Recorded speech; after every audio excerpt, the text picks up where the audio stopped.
Villeneuve-la-Garenne 2012, la ville continue de changer, de bouger, d'avancer. Pour bien commencer notre visite tranquille, on se prend 2 minutes dans le parc des Chanterelles. Un parc qui chaque année continue de s'agrandir pour vous offrir un espace de détente et de loisirs. Allez, on respire. Inspiration, expiration. Vous savez qu'ici, à 10 minutes de Paris, 120 espèces d'oiseaux différentes vivent en simple harmonie. À ce propos, une exposition pour présenter toutes les espèces en cohabitation a été mise en place au bord du Grand Lac. Venez faire découvrir cette faune à vos enfants, un bon moment à passer en famille. Dans ce parc, pour ceux qui l'auraient oublié, il y a aussi une vraie ferme, avec un vrai fermier et de vrais animaux de la ferme. On en compte jusqu'à 300 pour le plaisir de nos enfants citadins. Dans le nord du parc, pour l'agrandir, des terrains ont été rachetés à Gaz de France. Du côté de Villeneuve, on rentre dans la zone d'activité des Chanterelles. Un chouette point de vue pour ceux qui travaillent dans les bureaux installés sur cette zone. Ces extensions du parc sont totalement ouvertes à la circulation. Côté Villeneuve, on peut même aller à vélo ou à pied jusqu'à la Seine. Vous m'en voudrez pas trop, nous on continue la balade en scout.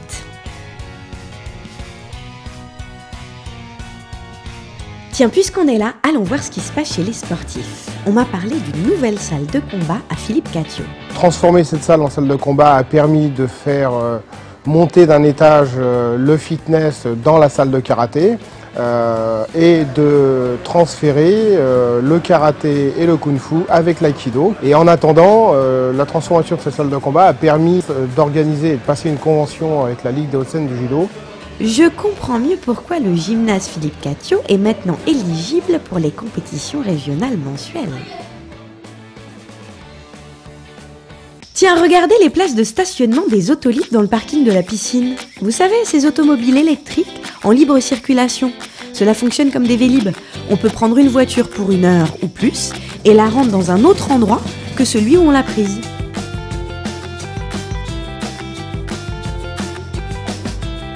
Et là, je ne résiste pas à vous proposer un petit plouf dans la piscine toute refaite.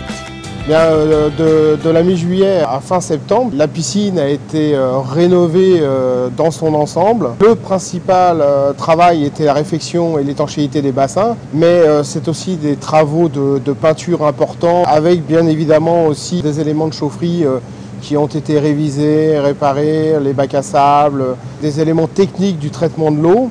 Tout ce qui se passe ici a l'air de rendre joyeux les utilisateurs et on ne peut en être que satisfait. Bon, séchez-vous bien les cheveux, on quitte la piscine. Allons voir ce qu'il y a de nouveau dans nos écoles. Et d'abord, au lycée Michel-Ange.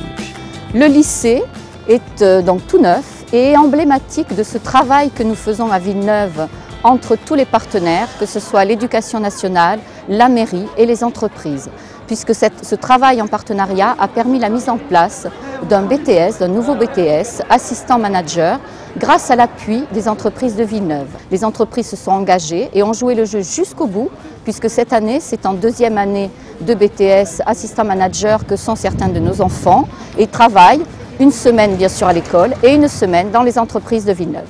Passons en face, chez les plus jeunes, les collégiens de Georges Pompidou. Donc le collège Georges Pompidou, depuis sa rénovation il y a à peu près 1 an maintenant, nous constatons une nette amélioration des conditions de travail des élèves, notamment grâce à un nouveau gymnase, grâce à un nouveau self. Les élèves se sentent beaucoup mieux et il y a des répercussions justement très positives au niveau des résultats scolaires, ce qui fait qu'aujourd'hui on peut considérer qu'il y a un partenariat qui commence à se créer avec les enseignants, les parents et l'institution. Allez, on continue de rajeunir. Allons faire un tour maintenant à l'école Jean Moulin, qui sans aucun doute fera partie des grandes rénovations de ce quartier. Qui est la dernière école à être rénovée. Il y a eu bien sûr beaucoup de travaux d'entretien de faits. Quelques travaux ont été faits dans les classes, certaines ont été repeintes, d'autres ont été retravaillées au fur et à mesure parce qu'ils étaient effectivement nécessaires pour à la fois la sérénité et le bien-être des enfants. Le square Jean Moulin, voilà un exemple concret de démocratie participative.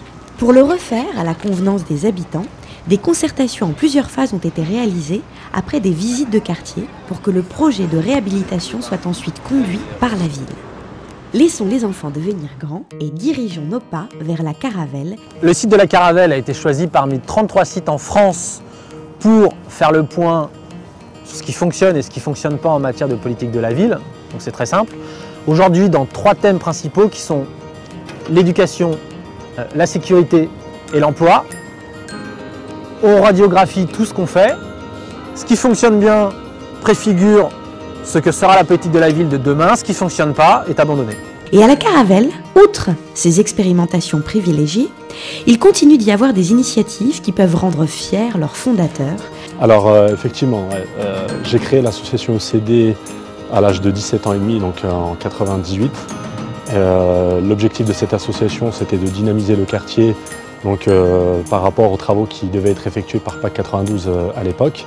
Parce qu'on a aujourd'hui autour de 285 adhérents. Un accompagnement scolaire, donc collégien, 6e à la 3e. Ensuite, on a des lycéens, parce qu'on fait aussi l'accompagnement pour le brevet. On a à peu près une trentaine de lycéens.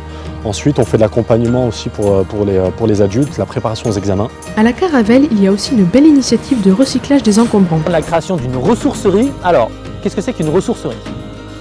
On s'est rendu compte sur le site de la Caravelle et dans la ville en général qu'on a beaucoup de déchets ménagers de type mobilier. L'idée, c'est qu'on essaye de diminuer le tonnage de ce qu'on jette en récupérant un certain nombre de ces déchets, des vieux meubles, des vieilles commodes, des vieux lits, etc.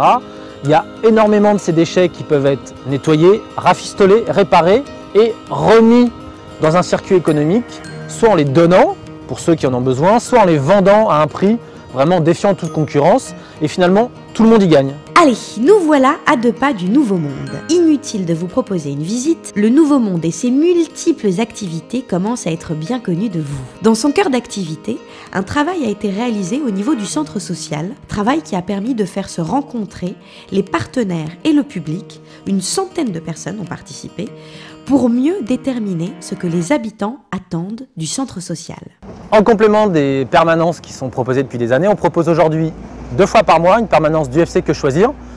Si vous avez un problème de consommateur, vous pouvez désormais vous adresser au Nouveau Monde. Et également une permanence de l'Escale pour les femmes qui sont victimes de violences. Le Nouveau Monde, c'est aussi là que se joue chaque année la pièce de théâtre avec les pensionnaires du CITL, le centre d'initiation au travail et au loisir. C'est là aussi qu'un parent d'une pensionnaire a créé les samedis de l'APEI, l'association de parents d'enfants inadaptés, qui ont lieu une fois par mois et qui soulagent un peu les parents. Au CITL, on fait aussi de la cuisine. Et oui, il y a une activité traiteur qui a permis de réaliser le buffet pour l'ouverture de la semaine du handicap. De quoi rendre la ville fière de renouveler chaque année, et ce depuis 10 ans, la charte Ville Handicap. L'espace emploi de la ville a aussi créé en 2012 un poste de conseiller spécialisé pour mieux accompagner les handicapés vers l'emploi. Mais n'oublions pas que le Nouveau Monde fonctionne beaucoup avec le bénévolat, alors venez renforcer les équipes.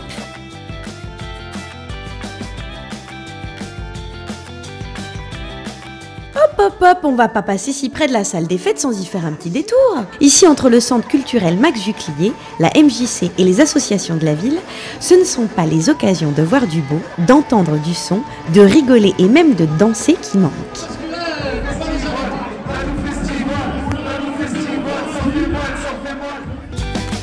Côté logement, à la Seine, à la résidence Villeneuve, c'est le confort des habitants qu'on a décidé d'améliorer.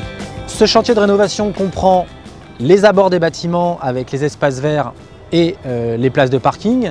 Il comprend également les bâtiments avec la rénovation des façades, les soubassements et les couronnements des bâtiments.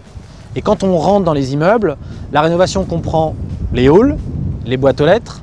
Ça comprend également les escaliers et les ascenseurs. Donc une fois qu'on est dans les étages, la rénovation comprend évidemment les paliers, donc faux plafond, éclairage, les sols et la peinture sur les portes palières. Et quand on rentre dans les appartements, la rénovation comprend les fenêtres en double vitrage qui apporteront un confort vraiment appréciable pour les habitants, ainsi que la rénovation des salles de bain. Tiens, on n'a pas beaucoup parlé de nos seniors. Et pourtant, au Nymphéa, il y a moyen de vivre dans un lieu très convivial où dès que votre activité professionnelle s'arrêtera, vous pourrez vous loger dans des studios ou des 2 pièces et bénéficier de plein d'activités de groupe qui permettent de continuer de vivre ensemble. Et vous avez de la chance, il reste quelques appartements inoccupés. Renseignez-vous. Rue de la Fosse aux Astres. Et puisque nous sommes là, essayons de comprendre ce qui se passe avec ces nouvelles lignes de bus. En fait, c'est très simple. Avec le nouveau redéploiement des lignes de bus qui font que chaque habitant de Villeneuve est désormais à moins de 300 mètres d'un arrêt de bus ou de tramway, eh bien ici, 2 bus doivent pouvoir se croiser. C'est pourquoi on a dû supprimer la tolérance du stationnement sur ces trottoirs, mais qu'on a créé tout autant de nouvelles places parfaitement autorisées dans 2 nouveaux parkings. 18 dans l'ancien square Sainte-Marie et 62 à l'angle de l'avenue Jean Moulin et de la rue de la Fosse aux Astres. Et du coup, les piétons vont retrouver leur trottoir. Et pour finir notre tour dans le quartier nord de la ville, impossible de ne pas célébrer l'arrivée de notre tant attendu tramway. Il est là, il circule, on l'a attendu longtemps, mais franchement, ça valait le coup, non? Avec l'arrivée du tramway, n'oublions pas le redéploiement du réseau de bus à l'intérieur de la ville. Le réseau n'avait pas changé pratiquement depuis les années 60-70. Aujourd'hui, les 3 lignes de bus vont passer à l'intérieur des quartiers de façon à permettre aux habitants de pouvoir se déplacer plus facilement dans la ville, soit être rabattus sur le tramway, soit pouvoir permettre d'aller au centre commercial en transport en commun. Voilà, fin de la visite, j'espère que ça vous a plu. On se retrouve l'année prochaine pour encore mieux profiter des nouveautés de la ville.